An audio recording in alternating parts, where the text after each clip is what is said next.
health insurance asem ah ne no an say na amene eno nso mu nchechire mu na nwumre ya de beba abusu ensem ni adom so eba clinic aso yasene wo mo si wo obi a wo stroke pressure na wo so awo mu nsem onom nsa na apese oja na wo da wo jonso kete so ninyina no ya de adom so eba clinic betu ase de amawo ya obra baba me church of Pentecost wa obefre 0246858094 na wo mo nyo so 0246858094 Doggies Ventures Doggies Collections wo mo sentade ne mpaboa papa se wo pe ba bi pa tobia eya wona abeba se nyoma so edisiesie dem no benya bi wo Doggies Ventures wo Doggies Ventures say obomode ade oni chemu wo ha nyoma ne bo fo me papa nso zongo kwantempo no so ne wa ya fra 0242 522057 0242 522057 na wo monyo so na Vitamin Champ enso ya no ne a me kamfo dia ma wo ye wo cham choko ne wo cham banana wunya bi no ma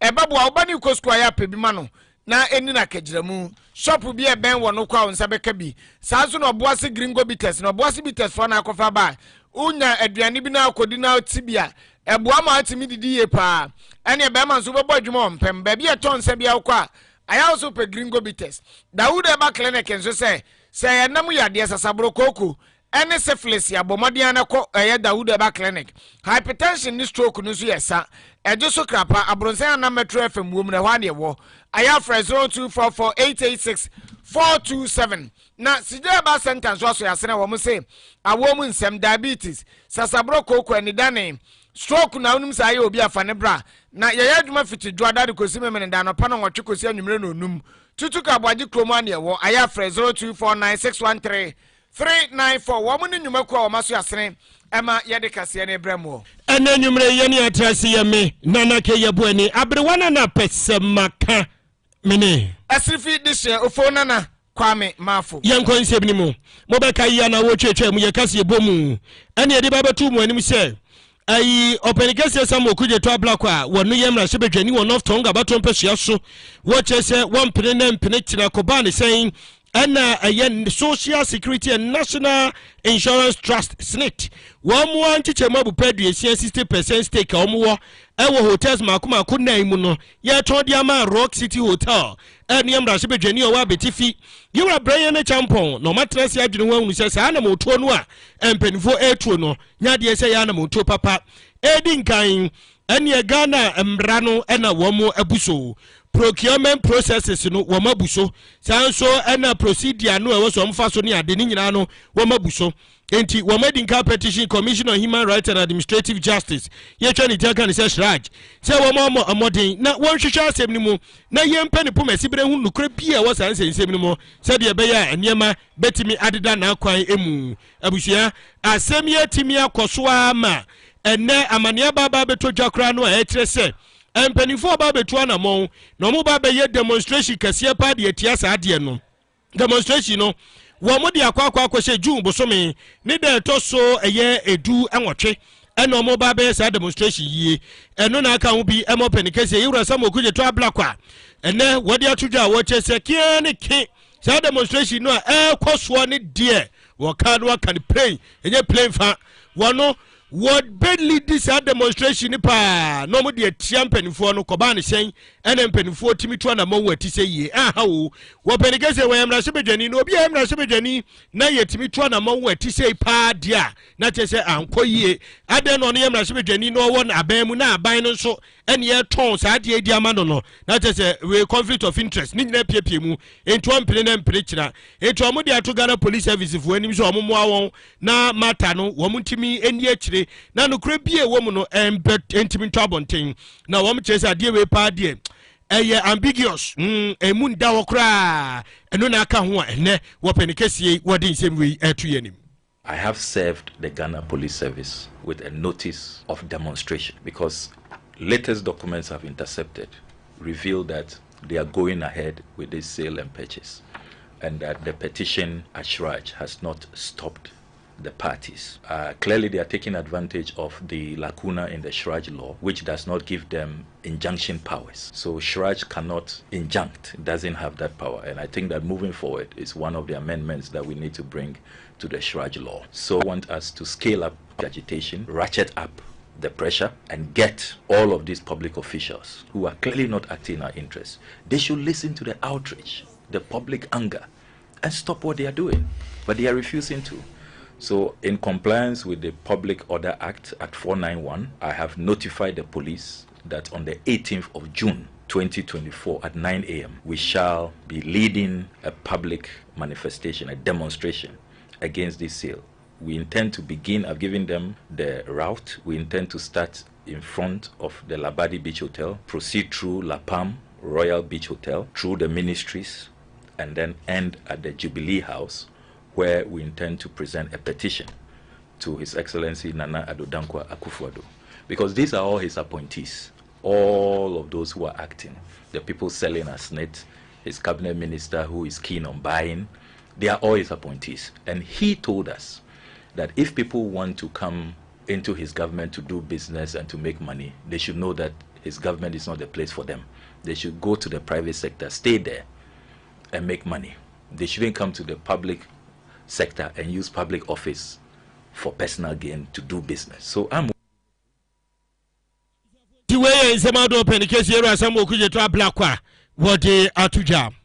Abusia yanko nsemfu from why na edom kuma wa mrasebedwam na ede akwa to aban anim se National Health Insurance apomudin se achi ba ye won wo mekonkron ganem na so obi etimi boa no ema ebra wa yade na nso oni sika no otimi kokogya yarehwe no ade na eyagu eno nti aban ni nto na ma obi no ntimi hwe na wo momode na Health Insurance ni ntimi nyina ne na so na eno na wonwanyafo Alexander Fanyoma Kensi awono wo ye dom bebrebe ni ba ne dani aba wa ba be yi dom kuma na no kire se ye pro obi akwaje afutu afri no for Health Insurance ho a NDC amanyo ko ni mu mpanimfo wo mu ni ye moral right bia so mo ba betu wo mo MPP fofo esanse ye Health Insurance kura tirikase ye so da ye ne kokofa ba ne ye MPP fo aban eno kira dansidie ene ahomfa ma MPP aban ene MPP fo ewo man konkro Ghana fo ene wo mapomudin ho nsem so na wo je se ebra wo mo da 2 minute de ma NDC amanyo ko ni finhia ma akoma akonwotwe no Health Insurance ni bubugu wa wadane ba fan ana tese o ma no ho ba bia enyeye eka buburo na mene Health Insurance egu se kodwo to sanse sa abre no se obi yade na obomode ado Health Insurance ko hospital yazi o aban kra de kan tie na wan fasika ma yentimi nhwewo na enei enipa dodo a wo Health Insurance ne so no atimi apagani mu amugichemu ba ye eye aduosia ne akire MPP aban we ba no dia danse trodo se ade papa bi because we Health Insurance wa Ghana for ani je ho wo ka no ka ne se enya de Ghana for pe anase de Health Insurance for ni hia nyina na aban atimi aya amomo nenso achie mu yesre kasa bebu nyina de mba no mbeto ka ka no wo mu twa bi 1.2 billion aban na twem 1 billion amai kakakra wo ho de nenso ente se de na NDC abanyoko no wo ho net Health Insurance ejina naso. If you come to an NHIS, the National Health Insurance, you recall that in the 8 years of NDC, the system of record keeping was so poor that service providers could be owed several months. And you go to hospital and you are told that the NHIS card would not be accepted. So people even abandon. The records are there where the usage, the patronage had gone down to just around 1.5 million. Today, what do we see? Astronomical increase in the patronage of health insurance because the system is in place to pay. Now, there are areas of disappointment, like you said. In spite of the challenges, we've chalked some good success, which you know, some successes, which you know. And I'm saying that the fact that the patronage, the use, the reliance on the NHIS policy has increased should tell you that something good is happening there. Now, service providers are being paid on time. Do we still have complaints of several clinics, hospitals being owed several months without being paid? No. All right? You see, maybe you are also not following. I admit that we do not have a perfect system, but we have it. We've done better than we came to meet. That point must also be made. And I'm saying that if hospitals were complaining bitterly, you go to a hospital and they turn you down because they say that government owes them several months and they are not paying, so you should go back home. I'm saying that from what we know in Parliament, the records that you also know from the chief executive, the situation has significantly improved. It's a matter of fact. So we must admit that. Abusiani ati ye olmunyamfo Alexander Fanyoma Kensi no cha say Health Insurance no ewom se emfom kakra wo ho entimato kakra wo ho de nanso enti se ndisi aban na bre so a ade ne gu kodo to ene wo mo na ebetu obi fo no abusafo yen konsem fufuro mu en na ye kwa bono ne ne mpatamu amane afiri bono aba beto dwade ye tiawa o ada yi a MPP communication officers ho ene omubu afu pa wo me so matrase o mo ntiase ekoba ne sen ena enei ubowura mo bono ne mpatamu wodo mu a empenifo timi etu anamo bi o matrase ahwe unu se sada mo no empenifo tue ne de nya de se ko yi wo mo se omu tipa track front loaders any omu graders eye bono regional coordinating council de dia no ya auction ye dia kwa kwesi auction am ya ton na omu ntiase omu peso omu hunu ni papa wodi animu ma ye ko auction sa endie ma hudo we potoka sembrofu ye say earth moving equipment omu se ye hunu nyina eti eno omu ebonyo so na eno omu friends entwofo nhyamu ewo sunyane ne mpatamu eno omu de asemi eto ye animu na wapenikasia wado na edi wo manim kasa Abubakar Yakubu eno wo cheche mu se wo mo de omo pe nsembuza do omubuza omo pa no yie empanifo mo maden na omo hwehwem na nokra bia wo mu no wo mo hunu. Rumors were heard intermittently about the move to auction those trucks. Each time, the Bono Regional Chairman, Mr. Kwame Bafo Abroni, moved in to prevent it until he could not this time around. Somewhere last week, before the region woke up, these important trucks have been auctioned out to God knows who and what. It is therefore on the back of this development that we, as communication officers in the Bono region, all of us, the 12 of us, have decided to pursue this matter and demand the answers from the Bono Regional Coordinating. The number one question is that who authorized the auction of the trucks and why? We demand the answer. 2, why did the authorities park the truck when the assemblies needed them for reshaping and other activities? These are our questions and we shall wait for the answers before we go back to the studios. As communication officers and our people, our members, we will not sit on radio to defend this party until this matter has been resolved. Yes. Before we go back, in view of this subject in question, we have declared an indefinite strike effective immediately. From tomorrow, no communicator from the New Patriotic Party will defend the party in the region until one, the questions are educatedly answered. Bono for no mubu afu sa no bono for MPP communicators on bu afu pa honsem na wuti anwumre no nsia kan kase ha time de okrunsia a chiripon kono kasa fidie so na yenko finfiri mantamu na ye kwa kumfi ekumfi na mabunu ko bia wo so ma pa lai ni nyina ne se wo mu district assembly na ho no wo mu disika nyafunyafu na emabunu ni kiremu a assembly bia common fan ye de ma no aya no mo hwe kwan se etimamufo benya so mpuntudwuma ene so mfaso na enso krata bia babeto mo mabunu na nimu kire se sika ni mo am ngichemu aduasa a anosom Ghana sika fofrei empema nsi aduokunu sese no 90,000 ya dia di dwuma bia ehon krata asem ne hon kuntabuo na nsi so tese sika na kwa kodi nsisem na no na mabunu ni kiremu a se eye MC ye wo ana afe eye coordinating director wo pa ntimi ento na mo ama mekirekirem ankyira mo kwan kro mo fa so di sika no di dwuma ade a wo mo de beye omo no enya sanketo no mo kire se wo ma trokrata de Common Public Accounts Committee ayora James Kruche afezi na dan no se wo ma modian no nto nsamfam framansini krache ene ne coordinating director wo mo akumfisense empuntudwuma bo wo mo se de Johnson aba akokọ no mo hwe mu a sika ba beto accounts mu so mo mfanya adwuma no nkrofo de ya de foforo no so etia Ghana mamla na de okasama mabunu no eye John Abaka one na secretary one tankase kasai.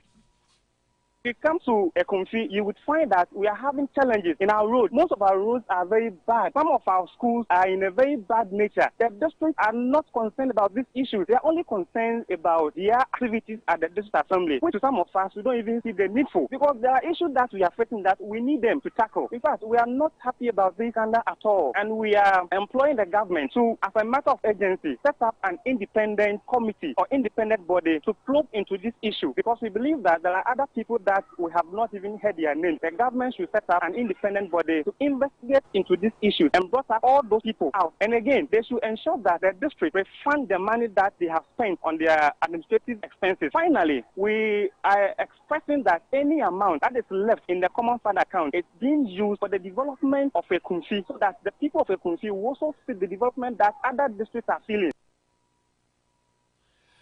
Abuse ani ati ye aye maburu ko a wo mo Ekumfi wo mo chọchọfo ana wo mo kasamafo John Abaka ana wo che se empanifo mra no mo meto na mo no mo nya nhwemu sanse empanifo ni di sika na omunya mfasodie bia ewo so yenko Ghana mantifido mantemu hoy sagnerugu ene ne mpatamu eho ene yakro na amane ba beto dwa se nano memen nano kwasi adayi akra enra mentebe wase ma no me so ma tututu nyina ebamu adayi o sagnerugu abaton peso yaso ye chese o MPP fo eyo madu se nko mo register wo bia wonti ekrom honum ene ne NDC fo nso so mo mpene na kofa za mentebe hwase ebaye na Northern Regional NDC co-organizer Abdullah A. Baba no dia dia tons and chofo anima watch say wo penikasie Abdullah MPP parliamentary candidate Felicia Tete nano ayi memendano enwo basi amanfredo free tamalisaf eba sagnerugu ne mpata mo so omumra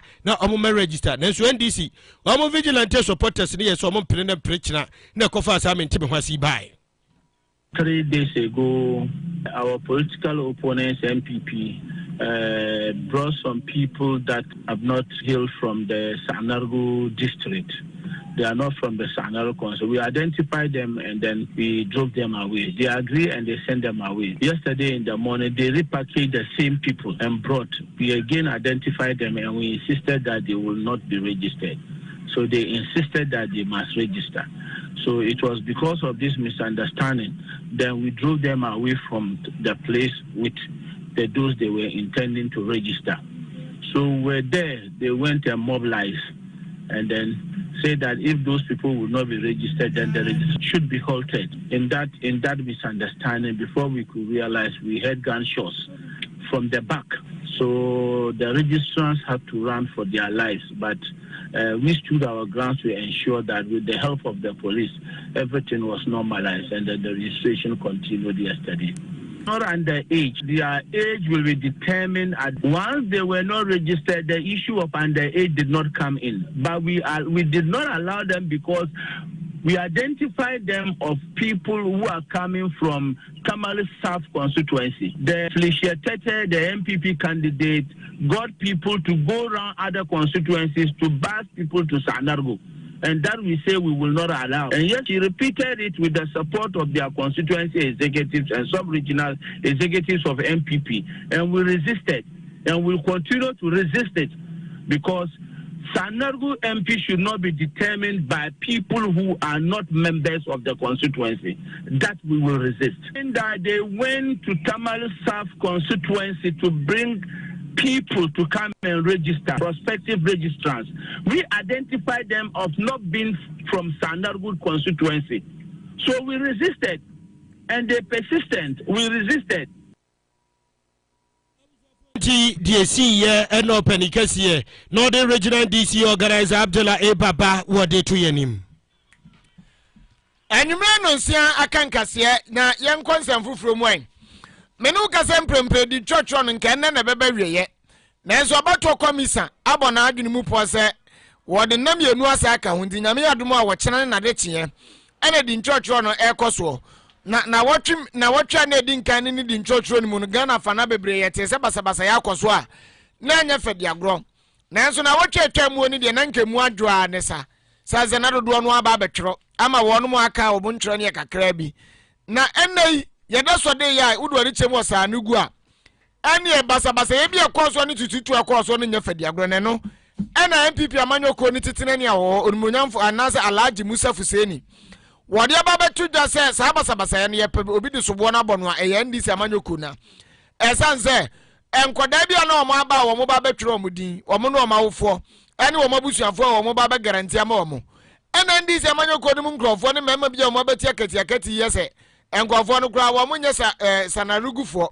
Wamufri baby na baba tromu dintiano ena kofa basabasa e ba ya wono alaji eye Musa Fuseni atete ne ntade nyina ntanyamia mfafie ankomu kuna mane pa ne enseke enkrofo ne ba no so omotete ne ntade ne yemu ahye no na no no kacha police force animu animi omomoden na wonu mu a ensem ne basabasa ye koso no mu no bo mu no yemfa mrani wo Edwana pano met drabano asesa akwala bebre ko registration tam dia wodu station and this for bebre ho o ma take drabano o ma bu drabano sa any police bebre ho police panim bi ho ye fro Adam no ba na wa defend drabano nimpa na bunu Adam no ka ho na ma fa guns no aba and this for no met drabano and the tono and this for na fa tono aba ba ku nimpa there for tono baba ye fro no alasam banjira uka omo ye nimpa 5 sa nimpa there for tono ba no ba ku bia free tanar kwenso ba ku afre kamal sa nimpa for no afre kamal santra changane guns na aba tanar kwenso ne take MPP no come there take MPP no driver na friend na ma ko ho come there ma dro ho tono every nyina tono papa shano tari ni nyina sai tari de mi shano ko ho no ni nyina sai ni nyina sai do tam there ma dro ho no me pese me defend driver no o driver no na ma fa tono gen sa tam there ma dro ho no na ma defend driver na ko police station because let me enwa efa driver na ko police station na ma fa me kan na ko police station na ma friend me nimpa no aba. So, many Asambia. Abusia, where you Alaji Musa Fuseni, MPP Chamaya, one was an Arugu, and watch it and Abenedian and Akosamo or Femu, Ebra, a year, a Yensekan, some name Mabo, Equaso, the church, Equaso was an Arugu Nimno. Abusia, so now enumerate some young funny Nancy. Abusia Penny Kwabana in the same woo, Emma, a year, Anita, Nanoko, Ajamine. Eso eboaboa no na Eugene Kadna otu ade ko Facebook e ma nso nya kase ne bihweye na memfa dofo enkaibo eye yisi entoaso ye wie de nkaibo no etimi atoaso na Addison abusua sante no mo Obuasi krodua ha ene de areho ne oyawo eto nsafra dofo ne ajamfo se Madam Josephine Addison oye retired headmistress e was St Paul's Anglican Primary School onyamfinja no adu wotwemiensa wada ne benkum so nyankropon ya adomo a ya woda ena yebedi na wotwe da no ya woda ewo old estate eben yisiji ho eninti aya na ya hye nsum sanso ena we eye Eric Asoa o USA Richard Asoa enso o US of A Evelyn Asoa wo Obuasi ya afe Juliana Asoa ewo Kumase Frank Asoa ewo Obuasi Christopher Asoa ewo Newmont Eugene Asoa nso ewo Kumase Josephine Asoa ena Rosemary Asoa bisuano ena eto nsafre adofo na jamfo se asew Mrs Elizabeth Asoa accountant Holy Child School omunyina na eto nsafre adofo na jamfo se Owura Joseph Kwaw Asoa onyambinja no de wotwe nkono wadane benkum so na nyame adom afiada ewo atonsu Kuwait ahomache no nan ekosi no nsia anopa yede ne beto mpam afiada na memene da 1st June no enzima eho ena yedini bako akot enzima bewia enzima eho ne yeba akopɛ no krabie na yeba be ye ne memene da krono a ewo atonsu Kuwait ifia ne number ye GPS address ni AK 665-52388 eho eno no kwasi ada so yebeko na aseso mo Church of Pentecost atonsu Kuwait na iwia yede diaka no aba betwa so ewo ba bia ye yi ho awia donko ekosi anumre no nsia enti aya na ya hye nso ne yakoja adofo abuzia eye nkoja enti ana yakoja adofo sa nso na meka adofo se nyankropon ya doma memene da ena me na na akua se wa me maame madanse adomanu ayiyo no ebeba so enti sansofo ene adomanufo ye bomunka ye se aya momra na munkoja ye yedi si na diaka no etimi ato so moti abrewa na kwabna ebo anka medide esrefi de shefo na kwame mafo. Hey madam ade na wonko obelu di tipa big beans no sa hwe me mo bia di tipa big beans aka ne niam ho akọ school wo mo pepe no se wo pese wo mutuo ni yede na ye special a hwehwe tipa big beans se wo pese wo bread no e call square hwehwe tipa big beans eka ho so pese wo noodles no eye tasting so a don't forget tipa big beans can work the magic. What about kinky? The same adicrement. No tipa big beans, no kinky, and don't forget the salad. Oh no be my salad no why special. I like that one. tipa baked beans na ya affordable nso school for restaurants adwumaye for trouble for any joint beer aduane power no mo betumi di tipa baked beans aka munua no ho tipa baked beans dear minim abusua ya jatumu pa we are liking it and we are enjoying it mo enjoy ya one empire de pa e wo dwaso any supermarket nyina mu dodo afre 0241 123 451 tipa baked beans ana it is difficult to resist. FDA ajejodi nkrato ya tum